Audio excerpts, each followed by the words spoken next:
bienvenidos al módulo número 1. Definiciones, criterios diagnósticos actuales, fundamentos históricos y ética del campo de las discapacidades intelectuales y del desarrollo. Hola futuros expertos. Es la doctora Marin Cholom, y hoy nos sumergimos en un tema fascinante que da forma a cómo entendemos y apoyamos a las personas con discapacidades intelectuales y del desarrollo. Así es. Soy la doctora Corbera, y en el día de hoy vamos a desglosar algunos conceptos importantes, pero no te preocupes, lo haremos divertido y fácil de entender. ¿Están listos? Entonces, ¿qué es exactamente una discapacidad? Es más que solo una palabra, se trata de limitaciones funcionales significativas. Antes de empezar con las definiciones. Es muy importante saber que los términos discapacidad intelectual, DI, y discapacidad del desarrollo, DD, se refieren a discapacidades que son similares y se solapan pero no son idénticas. La discapacidad se define como una limitación funcional significativa que a. refleja una incapacidad o restricción en el funcionamiento humano. b. representa una desventaja sustancial para el individuo. c. está influenciada por variables contextuales. Y d. puede mitigarse, es decir, reducirse o aliviarse, mediante intervenciones y apoyos o reduciendo las barreras que impiden las oportunidades, la equidad y la inclusión. Por otro lado, la discapacidad intelectual se define como limitaciones significativas tanto en el funcionamiento intelectual como en el comportamiento adaptativo expresado en habilidades adaptativas conceptuales, sociales y prácticas. Esta discapacidad se origina durante el periodo de desarrollo. La discapacidad del desarrollo se define como una discapacidad severa y crónica de un individuo que a. es atribuible a un impedimento mental o físico o a una combinación de impedimentos mentales y físicos. b. se manifiesta antes de que el individuo cumpla 22 años. c. es probable que continúe indefinidamente. d. resulta en limitaciones funcionales sustanciales en 3 o más áreas principales de actividad de la vida. Y e. refleja la necesidad del individuo de una combinación y secuencia de servicios especiales, interdisciplinarios o genéricos, apoyos individualizados y otras formas de asistencia que sean de por vida o de duración prolongada y que estén planificadas. discapacidades del desarrollo. Las discapacidades del desarrollo es el término amplio utilizado para referirse a un grupo de afecciones debidas a una deficiencia en áreas físicas, de aprendizaje, del lenguaje o del comportamiento. Estas afecciones comienzan durante el periodo de desarrollo, pueden afectar al funcionamiento cotidiano y suelen durar toda la vida. Discapacidad intelectual y del desarrollo es el término usado para definir el campo más amplio y combinado de la discapacidad intelectual y las discapacidades del desarrollo. De acuerdo con la Ley Pública 106/402, la Ley de Asistencia a las Discapacidades del Desarrollo y Declaración de Derechos de 2000, el término discapacidad del desarrollo significa una discapacidad grave y crónica en un individuo que es atribuible a una deficiencia mental o física o a una combinación de deficiencias mentales y físicas. Se manifiesta antes de que el individuo cumpla 22 años. Es probable que continúe indefinidamente. Da lugar a limitaciones funcionales sustanciales en 3 o más de las siguientes áreas de actividad vital principal. Autocuidado. Lenguaje receptivo y expresivo. Aprendizaje. Movilidad. Autodirección. Capacidad de vida independiente. Autosuficiencia económica, y refleja la necesidad del individuo de una combinación y secuencia de servicios especiales, interdisciplinarios o genéricos, apoyos individualizados u otras formas de asistencia que son de por vida o de duración prolongada y que son planificadas y coordinadas individualmente.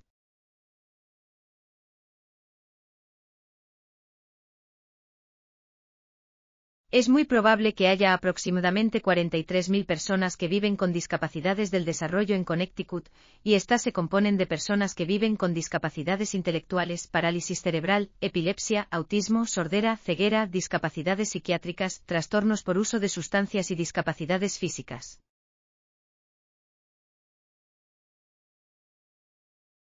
En septiembre de 2019, la Administración Federal de Vida Comunitaria, conocido por sus siglas como ACL, resumió las estimaciones más recientes de la prevalencia de las discapacidades del desarrollo. Estas estimaciones oscilan entre el 0,79% y el 1,58% o alrededor del 1,2% más menos 0,4%. Lo que sugiere que alrededor de 43.000 más menos 14.000 personas viven con discapacidades del desarrollo en Connecticut. Aunque la discapacidad del desarrollo se ha asociado tradicionalmente con la discapacidad intelectual, estas no son lo mismo. Según la ACL, entre el 35% y el 67% de las personas con discapacidad del desarrollo tienen discapacidad intelectual, lo que sugiere que alrededor del 0,8% de las personas en Connecticut pueden vivir con discapacidad del desarrollo y discapacidad intelectual. Tal vez el 35% de las personas diagnosticadas con discapacidad intelectual tienen discapacidades psiquiátricas, por lo que se estima que la prevalencia de discapacidades psiquiátricas con discapacidad del desarrollo es de alrededor del 0,7% de la población general. Aproximadamente el 34% de las personas diagnosticadas de discapacidad intelectual tienen autismo, por lo que se estima que la prevalencia del autismo con discapacidad del desarrollo es de aproximadamente el 0,7% de la población general. Esta estimación coincide con las estimaciones de que el autismo grave es aproximadamente un tercio de la población autista. Los trastornos por consumo de sustancias también pueden satisfacer los criterios de discapacidad del desarrollo. Tal vez un 2% de la población consuma drogas ilícitas distintas de la marihuana o el hachís. Aproximadamente 1 de cada 323 niños ha sido identificado con parálisis cerebral y el 30,6% de ellos tiene una capacidad limitada o nula para caminar. Los CDC informan de aproximadamente 36.000 casos de epilepsia activa en Connecticut. Aproximadamente el 6% de las personas con epilepsia son hospitalizadas cada año. Aproximadamente el 0,3% de los niños en Estados Unidos nacen con un nivel detectable de pérdida auditiva en uno o ambos oídos. Y aproximadamente el 2% de los adultos entre 45 y 54 años tienen una pérdida auditiva discapacitante. Aproximadamente el 1% de la población es ciega en la infancia y a los 40 años. Y aproximadamente el 0,4% de las personas nacen con defectos musculares, óseos, cerebrales o de la columna vertebral y quizás el 4% de los adultos menores de 45 años tienen una discapacidad en la movilidad. Se trata de estimaciones inexactas porque no todas las referencias utilizan las mismas definiciones y porque existen importantes comorbilidades entre estas afecciones que equivalen a una doble contabilización. Sin embargo, estos estimados son una guía útil de los niveles de necesidad de servicios y apoyos públicos en Connecticut. Las comorbilidades entre estas afecciones son significativas y pueden ser un indicador de discapacidad del desarrollo en la medida en que es probable que las personas con discapacidades múltiples tengan limitaciones funcionales importantes en 3 o más actividades importantes de la vida. Los criterios utilizados para establecer un diagnóstico de discapacidad intelectual o discapacidad del desarrollo se basan en las respectivas definiciones de D y ODD. En el caso de la discapacidad intelectual, los criterios se refieren a limitaciones significativas en el comportamiento adaptativo y el funcionamiento intelectual, y a la edad de inicio durante el periodo de desarrollo. En el caso de la discapacidad del desarrollo, los criterios se refieren a una condición médica específica o a limitaciones funcionales significativas en la capacidad del individuo para realizar actividades importantes de la vida. Diagnóstico de discapacidad intelectual. Para el diagnóstico de discapacidad intelectual, los criterios propuestos por la AIDD y los propuestos en el DSM-5 son similares pero ligeramente diferentes. Para la A y D, los criterios de limitaciones significativas son A. Para el funcionamiento intelectual, una puntuación de SEI que esté aproximadamente 2 desviaciones estándar por debajo de la media, teniendo en cuenta el error estándar de medida del instrumento utilizado administrado individualmente, y B. Para la conducta adaptativa. Una puntuación de conducta adaptativa que esté aproximadamente 2 desviaciones estándar por debajo de la media de uno de los siguientes 3 tipos de conducta adaptativa: conceptual, social o práctica. O una puntuación global de una medida estandarizada de habilidades conceptuales, sociales y prácticas, teniendo en cuenta el error estándar de medida para el instrumento específico utilizado. Según el DSM-5 deben cumplirse 3 criterios. A. Déficits en el funcionamiento intelectual, como el razonamiento, la resolución de problemas, la planificación, el pensamiento abstracto, el juicio, el aprendizaje académico y el aprendizaje a partir de la experiencia, confirmados tanto por la evaluación clínica como por pruebas de inteligencia individualizadas. B. Déficits en el funcionamiento adaptativo que se traducen en el incumplimiento de los estándares de desarrollo y socioculturales para la independencia personal y la responsabilidad social. Y C. Aparición de déficits intelectuales y adaptativos durante el periodo de desarrollo. Diagnóstico de discapacidad del desarrollo. En lo que respecta al diagnóstico de DD, las definiciones de elegibilidad utilizan 2 tipos de criterios, categóricos o funcionales. Un criterio categórico basa la elegibilidad en un diagnóstico médico específico como ID, espina bífida, epilepsia, parálisis cerebral, trastorno del espectro autista, etc. Por el contrario, un criterio funcional basa la elegibilidad en limitaciones funcionales sustanciales en 3 o más de las siguientes áreas de actividad vital principal: autocuidado, lenguaje receptivo y expresivo, aprendizaje, movilidad, autodirección, capacidad para la vida independiente y autosuficiencia económica. Los profesionales de la salud necesitan apreciar la discapacidad como parte natural de la condición humana y comprender las experiencias y los valores de las personas con discapacidad. Necesitan considerar cómo una historia de capacitismo, abusos y traumas influye en las creencias, políticas y prácticas vigentes en la actualidad. Tienen que identificar estrategias para infundir los derechos de la discapacidad en las prácticas profesionales y demostrar una mayor receptividad a las necesidades de adaptación y a los contextos sociales que afectan a las personas con discapacidades del desarrollo. Para aprender más sobre los movimientos de la discapacidad, vea los enlaces ubicados en el módulo 1. Ahí podrás hacer clic y ver los videos de las reformas de los derechos civiles. Estas reformas de los derechos civiles en Estados Unidos afectan a 4 importantes dimensiones de la existencia humana: la vida en comunidad, la educación, el empleo y la toma de decisiones. Vida en comunidad. Cada vez más personas con discapacidad y sus familias exigen vivir en la comunidad y disponer de servicios que les ayuden a hacerlo. La demanda de vida en la comunidad sigue creciendo.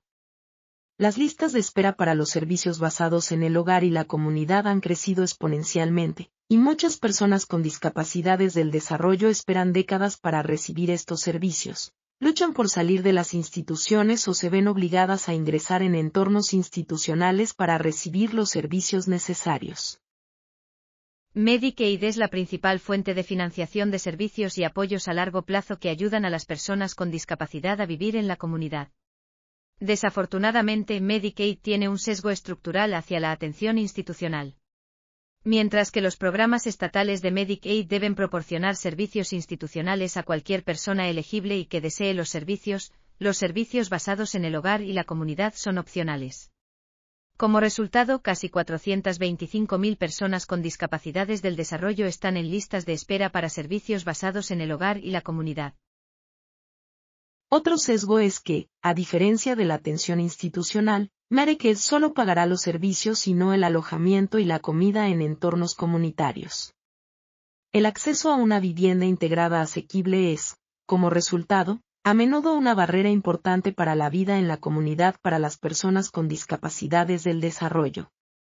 Como resultado de este sesgo, las personas con las mayores necesidades de apoyo y comportamiento permanecen en grave riesgo de institucionalización. Obtener acceso a los servicios en la comunidad no es el único desafío. Muchos entornos, incluidas las instituciones estatales y privadas y los talleres protegidos, financiados por Medicaid como HCBS, tienen las mismas características que las instituciones, y las personas con discapacidades del desarrollo en esos entornos siguen experimentando segregación, restricción de elección y control, y poca inclusión en la comunidad. Como resultado, los defensores que trabajan en conjunto con el gobierno federal decidieron que era necesario definir el significado de comunidad y establecer normas claras para cualquier entorno que reciba financiación de HCBS. En 2014, tras casi 5 años de elaboración de normas y después de recibir miles de comentarios, el gobierno federal publicó la norma de entornos de Home and Community Based Services, HCBS, para ayudar a garantizar que las personas que reciben HCBS tengan pleno acceso a los beneficios de la vida en la comunidad, y para ampliar aún más las oportunidades de integración significativa en la comunidad.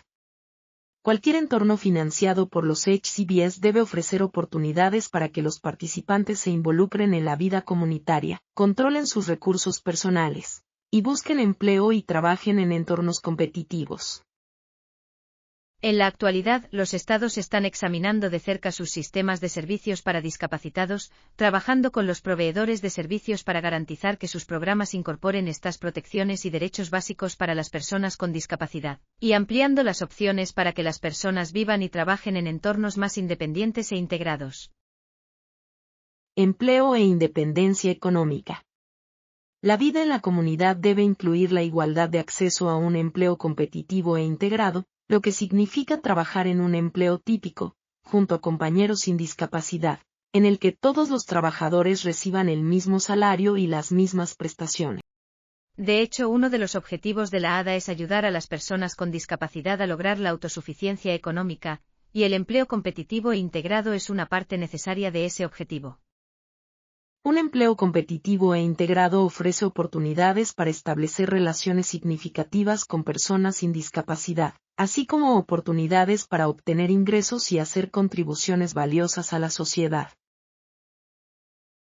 En su lugar, muchos son colocados en talleres protegidos, lugares de trabajo segregados en los que las actividades no se basan en los intereses, habilidades o capacidades de los individuos. Prevalecen los salarios por debajo del mínimo y, a menudo, no se ofrecen oportunidades de promoción o de desarrollo de habilidades más amplias. La ley ABLE, conocida como Achieving a Better Life Experience, del 2014, estableció las cuentas ABLE que eliminan algunas barreras políticas al empleo.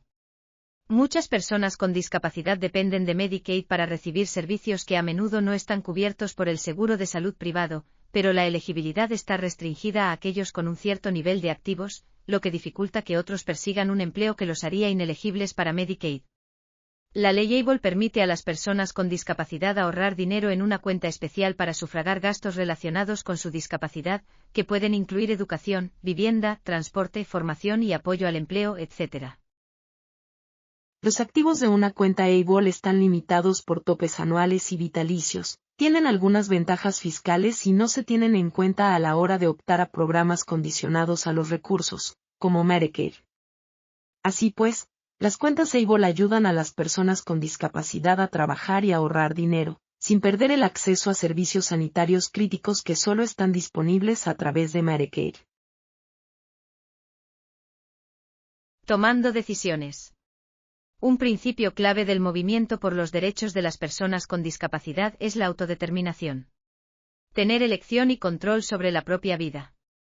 Sin embargo, las creencias arraigadas sobre la incapacidad de las personas con discapacidades del desarrollo para tomar decisiones y su necesidad de ser protegidas han fomentado prácticas generalizadas dirigidas a restringir su toma de decisiones. Muchos adultos con discapacidades del desarrollo en Estados Unidos no tienen derecho legal a tomar decisiones por sí mismos, porque se ha determinado que carecen de capacidad y, por lo tanto, se les ha colocado bajo tutela legal. Las leyes estatales rigen la tutela. La tutela, o curatela, es el medio legal por el que se otorga a una persona el poder de tomar decisiones por otra y el derecho a que esas decisiones sean respetadas por terceros. Los tutores legales pueden tomar decisiones sobre la persona protegida y el tribunal testamentario también puede nombrar a un tutor de reserva para que actúe en caso de que el tutor pleno o limitado fallezca, se incapacite o renuncie. Los tutores tienen instrucciones de tomar decisiones en el mejor interés del tutelado o de utilizar la toma de decisiones sustitutiva, tomar decisiones como creen que podría hacerlo el tutelado, y se les ordena que incluyan al tutelado en la toma de decisiones en la medida de lo posible. La mayoría de las personas con discapacidades del desarrollo bajo tutela están sujetas a una tutela plenaria a largo plazo, a pesar del énfasis legal en las opciones menos restrictivas. Aunque la tutela puede retirarse un proceso legal conocido como restablecimiento, ese resultado es poco frecuente. Es hora de poner a prueba tu conocimiento con Preguntín. Ahora responde lo siguiente. En tus propias palabras, ¿qué son las discapacidades intelectuales y del desarrollo? También, escriba qué criterios debe cumplir un individuo para tener una discapacidad del desarrollo en el estado de Connecticut. ¿Por qué es importante incluir a las personas con discapacidad en la comunidad? Y en tus propias palabras, explica qué es la tutela. Gracias por acompañarnos en el módulo 1. Esperamos verte en el módulo 2.